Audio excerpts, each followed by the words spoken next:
Baik, Assalamualaikum warahmatullahi wabarakatuh dan salam sejahtera untuk kita semua. Nah, hari ini kita akan bahas mengenai time value of money ya. Eh, Konsep dari nilai uang gitu ya, nilai waktu dari uang. Oke, mungkin nanti akan saya bagi beberapa video, jadi tidak satu video untuk membahas ini semua karena banyak sekali yang akan kita bahas gitu ya. Oke, baik. Yang pertama kita akan bahas mengenai konsep nilai waktu ya, nilai waktu si uang. Konsep dasarnya seperti apa sih begitu ya. Nah, kalau kita lihat dalam akuntansi, istilah nilai waktu dari uang ini atau time value of money itu menunjukkan adanya hubungan antar waktu dan uang ya. Artinya apa? Bahwa Rp1 yang diterima hari ini akan jauh lebih berharga dari $1 atau Rp1 yang akan kita terima di masa depan. Kenapa ya?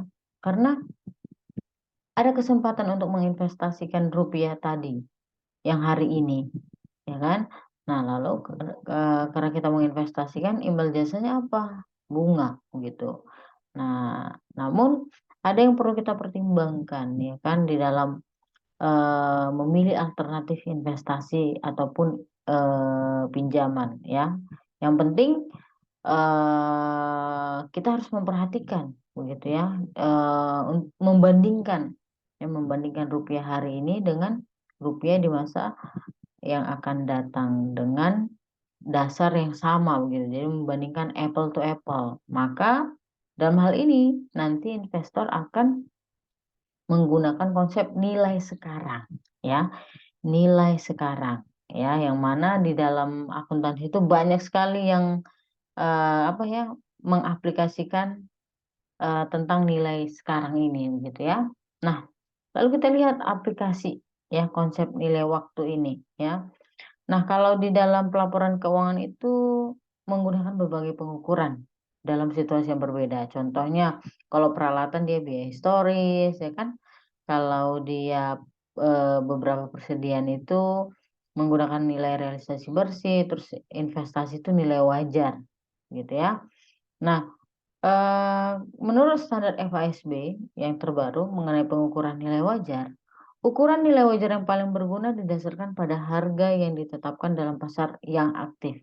Namun, untuk banyak aktiva dan kewajiban, informasi nilai wajar berdasarkan pasar itu tidak tersedia. Nah, dalam kasus ini, nilai wajar itu dapat diestimasi berdasarkan arus kas masa depan yang diharapkan yang terkait dengan aktiva dan kewajiban. Nah, dengan menggunakan teknik nilai sekarang atau present value teknik, arus kas masa depan akan dikonversi menjadi nilai sekarang. Begitu ya. Nah, kalau kita lihat ya pengukuran akuntansi berdasarkan nilai sekarang itu ada beberapa ya, ini ada beberapa ya, ada 8 yang saya tampilkan. Wesel ya kan. Nah, jadi kalau Wesel ini kan penilaian utang dan piutang ya, ya terkhusus utang tidak lancar yang tidak mengandung suku bunga ditetapkan atau yang lebih rendah dari suku bunga pasar. Baru yang kedua list ya.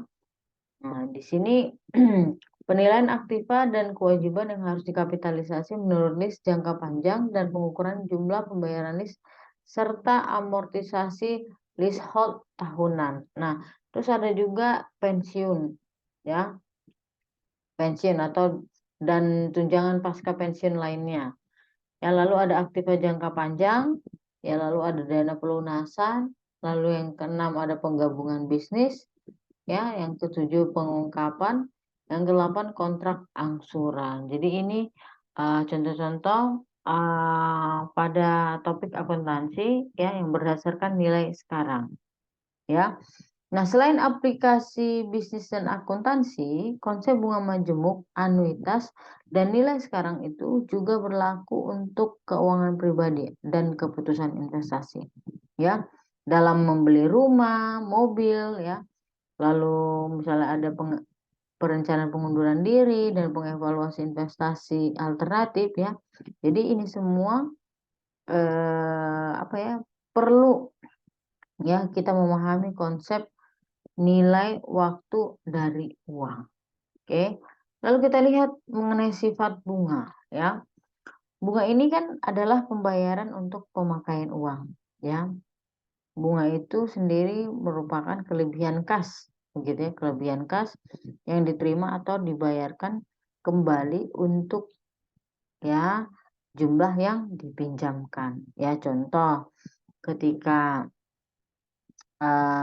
Bank 46 meminjamkan kepada kita senilai 10 juta dan meminta untuk membayar kembali senilai 11.500.000, maka selisihnya itu ada 1.500.000. Nah, 1.500.000 itulah adalah beban bunga, ya kan? Gitu ya.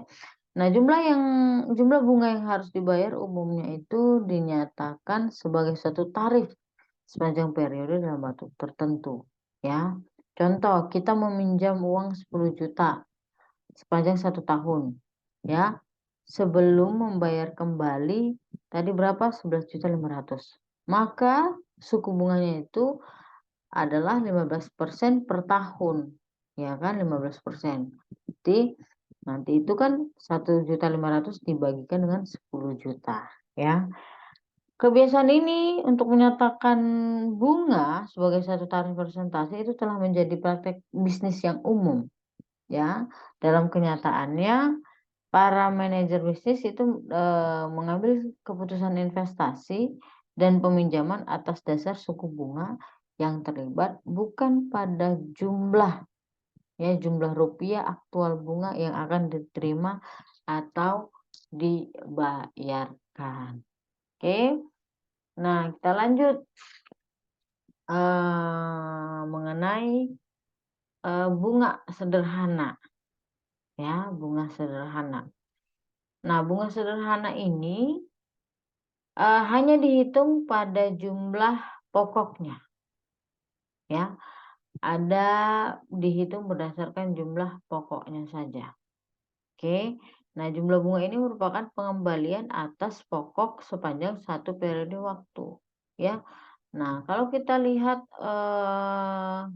bunga ini, ya, tadi sebelumnya kita sudah lihat bahwa dalam perhitungan bunga itu ada variabel-variabel yang perlu kita perhatikan, ya kan. Di situ ada pokok. Dari tadi saya ngomongin pokok, lalu ada bunga dan ada waktu, ya kan. Pokok itu maksudnya kan berarti jumlah yang kita pinjam atau kita investasikan, gitu ya. Suku bunga itu persentase pokok dari pokok utang yang beredar. Waktu itu jumlah pokok tahun eh, dari utang itu, gitu ya. Jadi jumlah tahunnya, gitu ya. Jadi kalau kita lihat hubungan antara tiga ini berarti semakin besar jumlah pokok utang berarti besarlah bunga, kan gitu ya. Semakin tinggi suku bunga maka semakin besar juga jumlah bunga, ya kan. Semakin lama periode waktu semakin besar jumlah bunga, kan begitu ya. Nah, lalu kalau kita apa namanya, kita masukkan ke rumus begitu ya. Bagaimana sih cara menghitung bunga? Berarti pokok dikali suku bunga dikali periodenya, kan begitu ya. Ya, kita lihat contoh di sini. KC meminjam $20 selama 3 tahun dengan tingkat suku bunga 7% per tahun, ya. Kita lihat, hitunglah bunga yang dibayarkan selama 3 tahun. Nah, ini tadi rumusnya ya. Nah, maka bunganya pokoknya berapa? $20 dikali dengan 7%, ya kan? Nah, dikali 3, maka hasilnya $4.200, ya. Nah, lalu kalau misalnya kita lihat lagi, ya, contoh yang lain, jika misalnya KC meminjam uang $20.000 selama 3 tahun, tingkat suku bunganya 7%, ya kan? Hitunglah bunga yang harus dibayarkan selama 1 tahun. Berarti 20.000 dikali 0,07 dikali 1 tahun, berarti 1.400. Nah, Kalau kita misalnya lihat, ya kan, contoh berikutnya lagi ya, pada Maret 31, 2011 Kaca meminjam dana sebesar 20 ya, $20 selama 3 tahun dengan tingkat suku bunga 7% per tahun. Nah, ditanya, hitung total bunga yang harus dibayar hingga 31 Desember, berarti akhir tahun. Nah, pokok kali tingkat suku bunga kali periode. Pokoknya berapa? 20.000. Tingkat suku bunga 7% dikali. Nah, dari Maret ke Desember berapa? Ada 9 bulan per 12. Maka dapatlah dia $1050. Gitu ya, itu bunga sederhana. Lalu bagaimana dengan bunga majemuk? Nah, kalau bunga majemuk ini ya eh, dihitung atas pokok ya dan atas setiap bunga yang dihasilkan tetapi belum dibayarkan atau ditarik ya. Bunga majemuk ini merupakan pengembalian atas pokok selama 2 periode waktu atau lebih ya. Lalu pemajemukan itu tidak hanya menghitung bunga atas pokok hutang, tetapi juga atas bunga yang dihasilkan sampai tanggal dari pokok itu, dengan mengasumsikan bunga ini disimpan di dalam deposito, ya. Nah, kalau kita lihat, langsung kita ke ilustrasi ini, ya kan. Nah, di sini ada asumsikan bahwa Vaskes, ya, company mendepositokan $10.000 pada Las National Bank yang akan membayar bunga sederhananya itu 9% per tahun dan Vaskes mendepositokan 10.000 lagi pada First State Bank yang akan membayar bunga majemuk 9% per tahun. Yang dimajemukkan secara setahun, ya dimajemukkan berarti dia bayarnya bunganya itu setahun per tahun. Juga asumsikan bahwa dalam kasus kedua itu Vaskes Company tidak akan menarik bunganya sampai 3 tahun sejak tanggal deposito dilakukan. Jadi bunganya nggak akan ditarik sampai 3 tahun. Maka kalau kita lihat ya dari ilustrasi itu kita bisa lihat antara kedua bank dengan menggunakan perhitungan bunga majemuk ya dengan bunga sederhana ya begini dia. Oke, nah kita lihat kalau bunga sederhana itu berarti menggunakan pokok awal, ya kan sebesar berapa? 10.000, ya kan? Nah, sementara bunga majemuk itu menggunakan akumulasi saldo, ya, pokok ditambah bunga sampai dengan pada tanggal itu, ya, pada setiap akhir tahun untuk menghitung bunga pada tahun berikutnya. Ini dia kan. Nah, jadi dia ditambah dia sama bunganya, maka dia akan menghitung untuk tahun ke-2, begitu seterusnya. Itu perbedaannya, berarti ada di sini sekitar selisih $250,29 bunga yang dari perhitungan bunga sederhana dan bunga majemuk. Jadi secara rasional investor akan jauh lebih membeli bunga majemuk ya ketimbang bunga sederhana. Ya kan? Terlihat di situ ada selisihnya. Ya. Nah, jadi untuk tujuan praktis, pemajemukan mengasumsikan bahwa setiap bunga yang dihasilkan tetapi belum dibayarkan akan menjadi bagian dari pokok dan saldo akumulasi pada setiap akhir tahun akan menjadi jumlah pokok baru untuk perhitungan bunga berikutnya ini ya. Ini tadi itu top ini masuk ini gitu. Ya. Di bunga majemuk ini ya adalah perhitungan bunga yang biasa diterapkan dalam situasi bisnis, terutama dalam perekonomian kita di mana sejumlah aktiva jangka panjang itu digunakan untuk tujuan produktif dan dibeli dengan periode waktu pembayaran yang panjang. Jadi manajer keuangan memandang dan mengevaluasi setiap peluang investasi mereka dari segi serangkaian pengembalian periodik yang masing-masing dapat diinvestasikan kembali untuk menghasilkan pengembalian tambahan. Ya, bunga sederhana ini biasanya hanya berlaku untuk investasi jangka pendek dan hutang yang melibatkan rentan waktu 1 tahun atau kurang dari 1 tahun, begitu ya. Nah, kalau nanti tabel bunga majemuk itu bisa kita lihat nanti di bukunya Keso ya, nanti ini ada beberapa tabel ya, ada tabel nilai masa depan dari 1 ya, tabel nilai sekarang dari 1 ya, future value, present value gitu ya. Lalu nanti ada juga tabel anuitas ya, nanti bisa dilihat dari bukunya, Keso ya. Oke ya, jadi kita lihat ya. Berikutnya kita lihat, mengenai bunga majemuk ya. Nah, ini ada ilustrasi lagi ya, kalau kita pakai tabel begitu ya, atau kita masukkan ke rumus ya, kita ngomongin sekarang tentang bunga majemuk ya. Nah, di sini untuk mengilustrasikan ya, dari tabel-tabel yang tadi saya sebutkan.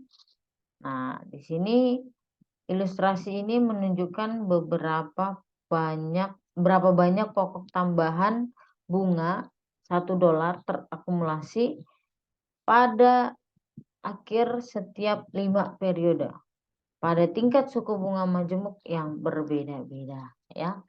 Nah, ini tingkat suku bunganya 9%, 10%, ini 11%. Nah, itu dari tabel di bukunya Keso ya, itu tabel 61 halaman 333 begitu ya. Nah, lalu kita lihat ya, kalau ngomongin tentang bunga majemuk ini ada rumus, ya kan? Ya. Jadi tabel-tabel yang tadi saya katakan itu kan untuk mempermudah kita, tapi sebenarnya itu ada rumusnya, begitu ya. Itu dihitung dengan menggunakan rumus seperti apa ya, jadi ini dia rumusnya ya. Ya, VFV ya, faktor nilai masa depan untuk N periode pada suku bunga I. FVF ya, sama dengan 1 ditambah I pangkat N. I itu apa? Tingkat suku bunga N itu apa? Periode. Ya, periode. Ya, kalau kita ilustrasikan ya, misalnya kita ilustrasikan dengan menggunakan, sebelum masuk ke sini ya kan, kalau misalnya kita ilustrasikan pemakaian tabel-tabel bunga dalam menghitung jumlah majemuk ya, nilai masa depan di mana 1 diakumulasikan dengan mengasumsikan suku bunganya 9% ya. Jadi berarti nanti, pengalinya itu kan 1 ditambah I, ya kan, pangkat N, begitu kan. Berarti nanti dia 1 ditambah 9% kan 0,09 ya, 0,09 ya. Pangkat 3, begitu. Nah, itu berarti nanti faktor nilai masa depan untuk 3 periode pada tingkat suku bunga 9%. Nah, hasil dari rumus itu tadi, gitu ya. Nah, lalu kita lihat. Nah, kalau kita melihat, pada, pada tabel yang saya tampilkan ini, begitu ya. Nah, kalau misalnya kita lihat ini ada kolom suku bunga tahunan sebesar 12% dimajemukkan sepanjang 5 tahun. Lalu di sini ada kolom suku bunga per periode pemajemukan, compounding. Ya, lalu jumlah periode pemajemukan, ya kan? Nah, berarti kalau tahunan berarti dia 12% dibagi 1. Ya kan? Dibagi 1. Berarti 0,12. Ya, berarti jumlah periode pemajemukannya 5 dikali 1 periode, 5 periode. Ya, kalau misalnya dia setengah tahun, berarti bunganya itu dibayarin per setengah tahun. Berarti tadi 12% dibagi 2, ya kan? Gitu ya. Jadi nanti periodenya berarti 5 tahun dikali 2, karena dia 1 tahun kali 2 kan gitu. Nah, kalau quarterly, kuartalan 4, berarti 12% ini untuk 4 kali pembayaran bunga kan gitu ya. Berarti nanti periodenya 5 kali 4, 20 periode. Nah, kalau monthly, bulanan, berarti 12% ini untuk 1 tahun. Kalau per bulannya dibagi 12 gitu. Nanti periodenya 5 kali 12 periode ya pemajemukannya ya. 12 periode pemajemukan. Jadi nanti ini supaya apa Ibu tampilkan? Supaya nanti kita tahu melihat tabel itu tadi. Jadi jangan salah melihat periode dan bunganya. Interest rate per periode pemajemukan ya, biar jangan salah. Jadi contoh ya kan, contoh kalau kita lihat lagi ya kan, misalnya 9% per tahun, ya kan? Nah, 9% per tahun. Berarti nanti itu 1 tahunnya berarti dia dapat 9%. Kalau misalnya 9% setengah tahun, 9% per tahun, periode pemajemukannya katakanlah begitu 2. Berarti 9% dibagi 2 nanti. Berarti periodenya nanti berapa tahun dikali 2 begitu ya. Gitu ya. Nah, jadi kalau kita ini seberapa sering bunga dimajemukkan bisa membuat perbedaan yang besar dalam tingkat pengembalian. Sebagai contoh, bunga tahunan 9% yang dimajemukkan setiap hari akan menyediakan hasil 9,42% atau selisih sebesar 0,42%. Angka 9,42% ini dikenal sebagai hasil efektif, ya. Nah, suku bunga tahunan 9% ini disebut sebagai suku bunga ditetapkan. Nominal atau face rate, ya. Nah, jika frekuensi pemajemukan lebih besar dari sekali setahun, maka suku bunga efektif akan selalu lebih besar dari suku bunga ditetapkan. Ya. Nah, kita lihat ilustrasi ini. Nah, ya. Jadi misalnya rate-nya 8%, suku bunga 8%, dia tahunan 8%. Ya, berarti setengah tahun dia 8,16%. Kuartalannya 8,24, kalau misalnya dia majemuk 8,30, lalu kalau daily 8,33. Ya kan? Nah, jadi kalau kita lihat tadi ya, jika frekuensi pemajemukan lebih besar dari sekali setahun, maka suku bunga efektif akan selalu lebih besar dari suku bunga ditetapkan. Nah, ini ilustrasinya. Ya, contohnya ini ada pada bunga tingkat. Jadi nanti akan selalu lebih besar dia ya ketika frekuensi pemajemukannya lebih besar. Begitu. Ya. Oke, nah kita lihat variabel-variabel fundamental ya, bahwa 4 variabel ini merupakan variabel fundamental bagi seluruh masalah bunga majemuk. Apa itu? Yang pertama adalah suku bunga, ya, yang kedua jumlah periode waktu, yang keempat nilai masa depan, lalu yang ketiga ya nilai masa depan, yang keempat baru nilai sekarang ya. Hubungan antara keempat variabel fundamental ini kita lihat pada diagram waktu. Nah, ini dia. Ya, diagram waktu, time diagram. Nah, dalam beberapa kasus keempat variabel ini diketahui, tetapi dalam banyak kasus bisnis paling tidak satu variabel tidak diketahui. Sebagai alat bantu untuk memahami masalah ini dan mencari jawabannya, maka ya kita memang harus banyak membahas mengenai soal-soal mengenai bunga majemuk ya. Yang penting biasanya ini pasti diketahui ya ketika ada soal, tapi ada juga nanti dari beberapa variabel ini tidak diketahui nanti, begitu ya. Lalu kita lihat masalah jumlah tunggal ya. Banyak keputusan bisnis dan investasi melibatkan jumlah uang tunggal, baik yang ada sekarang maupun di masa depan. Masalah-masalah jumlah tunggal secara umum dapat diklasifikasikan menjadi dua kategori.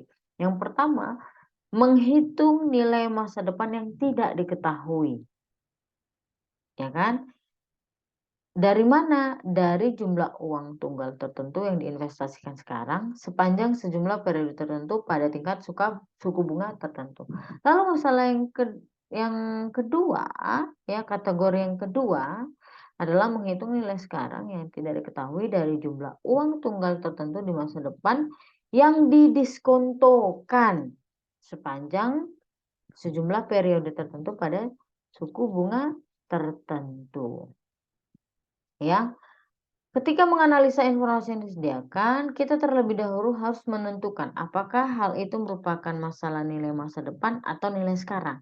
Ya, kemudian apa yang kita lakukan? Terapkan aturan umum tergantung pada situasinya. Ya, jika itu merupakan masalah nilai masa depan, maka semua arus kas harus diakumulasikan ke satu titik di masa depan. Ya, dalam contoh ini berarti pengaruh bunga adalah menaikkan jumlah atau nilai uang dari waktu ke waktu sehingga nilai masa depan akan jauh lebih besar daripada nilai sekarang, gitu ya. Nah, yang kedua, ketika itu merupakan masalah nilai sekarang, maka semua arus kas didiskontokan dari masa depan ke masa kini. Nanti dalam kasus ini, pendiskontoan ini akan mengurangi jumlah atau nilai uang sehingga nanti nilai sekarang akan jauh lebih kecil daripada nilai sekarang. Ya, jadi kebalikan. Ya, tergantung apa masalahnya. Ya, dalam soal. Ya, mari kita lihat nilai masa depan dari jumlah tunggal, ya kan? Nah, untuk menentukan nilai masa depan dari satu jumlah tunggal, kalikan faktor nilai masa depan dengan nilai sekarang atau pokok.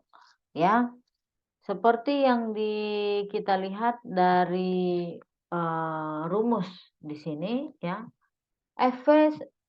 Future value sama dengan present value ya, baru ini faktor nilai masa depan untuk periode N pada tingkat suku bunga I. Gitu ya, ini rumusnya. Ya. Jadi kita lihat ilustrasinya. Brugger ya, Brugger Co ingin menentukan nilai masa depan dari $50 yang mereka investasikan selama 5 tahun secara majemuk setiap tahun dengan tingkat suku bunga 11%. Gampang, masukkan ke rumus ya kan. Ini tadi sudah kita video. Rumusnya kan 1 tambah N pangkat 1 tambah I pangkat N kan ya. Nah, berarti $50 dikali 1 ditambah 11% pangkat 5. Jadi ya dapatnya 84.253 ya. Jadi ini kalau kita lihat diagram ini jumlah periodenya N-nya itu 5 ya, nilai sekarangnya itu 50.000, nilai masa depannya berarti ini begitu. Nah, untuk mempermudah kita ya, itulah tadi saya katakan bahwa itulah gunanya tabel tadi, mempermudah kita. Jadi nanti tinggal kamu lihat di tabel ya, di tabel itu nanti di buku ini ya, di buku Keso ada tabelnya. Jadi kalau misalnya kita lihat nanti berarti menggunakan nilai masa depan, karena ini tadi dia mencari nilai masa depan ya kan, nilai masa depan dari 1 begitu. Jadi nanti tinggal cari periodenya berapa, tingkat suku bunganya berapa disoalkan begitu ya, maka itu tabel itu mempermudah kita. Nah, ini seperti ini dia kan. Nah, contohnya ya ditampilin. Nah, ini tabel dari nilai masa depan. Jangan salah lihat tabel. Berarti tadi dia katanya berapa tingkat suku bunga 11, periodenya 5. Berarti ini 1,68, 5,06. Nah, ini dia. Ya kan? Jadi tinggal itu gunanya tabel itu tadi. Ya. Baik. Nah, kita lihat. Nah, ini dia ya. Nah, berarti menggunakan ini. Jadi present value-nya 50.000 ya. Pengalinya ini, faktornya ini ya kan, pengalinya. Ya, maka dapatlah future value-nya. Gitu ya. Oke, baik, kita lihat lagi ya ilustrasinya. Oke, Bob Bob Anderson menginvestasikan 15 ya, 15.000 dolar hari ini di pendanaan yang mendapatkan bunga majemuk setiap tahunnya 8% ya. Berapa investasi yang akan tumbuh dalam 3 tahun? Ya kan present value-nya 15. Ya kan? Dia nanya berapa future value dalam 3 tahun ke depan, ya kan? Berarti kita lihat N-nya 3, I-nya 8, periode 3. Berarti tadi present value 15, faktornya yang mana ini? 1,25971. Maka dapatlah future value-nya. Oke. Baik ya. Nah, jadi kalau kita lihat per tahun dia ya begini dia. Ya, kita lihat kita masukkan dalam matriks satu tabel ya.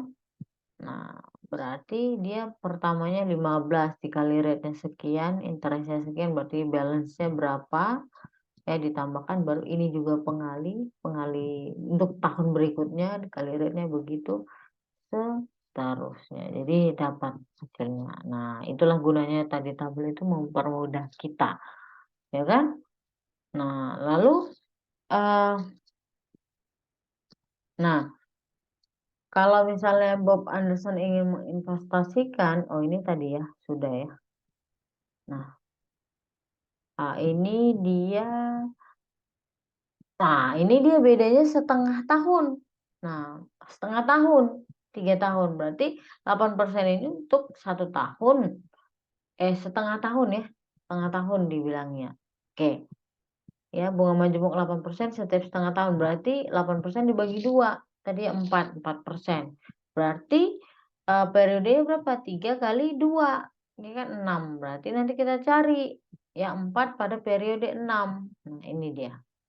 Oke, present value 15 dikali periodenya ini, maka dapat future-nya 18,98 berapa? 980. Begitu ya. Jadi tergantung di soal pemajemukannya berapa? Setengah tahun kah, kuartalan kah, bulanan kah? Tergantung. Jadi itu menentukan berapa periode dan tingkat suku bunganya. Oke, baik. Kalau tadi ya nilai masa depan dari jumlah tunggal. Nah, sekarang nilai sekarang dari jumlah tunggal. Ya, nilai sekarang dari jumlah tunggal ya. Dan nilai sekarang adalah jumlah yang harus diinvestasikan saat ini untuk menghasilkan nilai masa depan yang diketahui. Ya. Nah, rumusnya apa? Ya. Nah, rumusnya itu ini ya. Nah, present value ya sama dengan future value dikali present value faktor untuk periode pada tingkat suku bunganya. Ya, tingkat suku bunga berapa begitu ya. Nah, ini rumusnya. Begitu. Nah, kita lihat ilustrasinya. Ya. Ilustrasinya berapa nilai sekarang dari. Nah, berarti ini nilai masa depannya. Ya kan? Berapa nilai sekarang dari 84,53 yang akan diterima atau dibayarkan dalam 5 tahun dengan ya dengan tingkat diskontonya itu 11% majemuk setiap tahun. Ya, maka kita langsung masuk ke rumus, ya kan? Nah, rumusnya tadi ini present value factor itu 1/, ya. 1 ditambah I pangkat N, ya, jangan lupa. Oke, nah maka present value-nya tadi 84,253 dikali dengan present value faktornya, ya. Jadi nanti dapatlah dia 50.000. Jadi, yang diketahui ini interest rate-nya 11%, yang ditanya ini, gitu ya, periode 5 tahun. Nah, bisa nggak kita menggunakan tabel? Bisa. Nah, jadi kalau tadi kita menggunakan tabel nilai masa depan dari 1, nah sekarang kita menggunakan tabel nilai sekarang dari 1, ya kan? Beda dia tabelnya. Oke, jadi, berapa tadi future value-nya? Faktornya berarti tadi tingkat suku bunga 11, N-nya itu 5, berarti ini. Oke, dikalikan maka dapatlah 50.000. Itulah gunanya tabel tadi, ya. Nah, kita lihat contoh berikutnya. Caroline dan Clifford perlu $25.000 dalam 4 tahun. Berapa jumlah yang harus mereka investasikan hari ini jika investasinya itu 12% majukan setiap tahun, ya kan? Masukkan ke rumus. Kalau kita menggunakan tabel boleh nggak, Bu? Boleh, ya kan? Mempermudah kita. Ya, caranya kalikan dengan faktornya future value-nya, ya. I-nya 12 kena 1 tahun tadi dia majmukannya, N-nya itu 4 berarti ini, ya. Nah, oke, maka dapatlah, mereka harus menginvestasikan $15.888 agar mendapatkan nilai $25.000, begitu ya caranya. Lalu, nah ini dia quarter, ya, quarter. Berarti kalau quarter dia 12 dibagi 4, ya kan, 12 dibagi 4 baru periodenya itu kan 3 kali 4, ya, 12. Berarti dia mana? 3 kali, sorry, ini, 4 tahun ya, berarti 4 kali 4, 16, 16 pada ini dia, ya. Nah, jadi future value-nya 25.000 dikali 0, dapatlah dia 15,57. Jadi dia ini beda ya, beda soal. Dia 4 tahun, ya, 12% per tahun, tapi dia quarter. Berarti 12% dibagi 4, berarti 3% setiap pembayaran bunga, kan gitu ya. Nah, ini dia. Periode 4 kali 4, 16. Ya, pada tingkat 3%. Oke, baik, saya cukupkan dulu ya, minggu depan atau di periode berikutnya Ibu akan membahas tentang anuitas. Oke, saya cukupkan.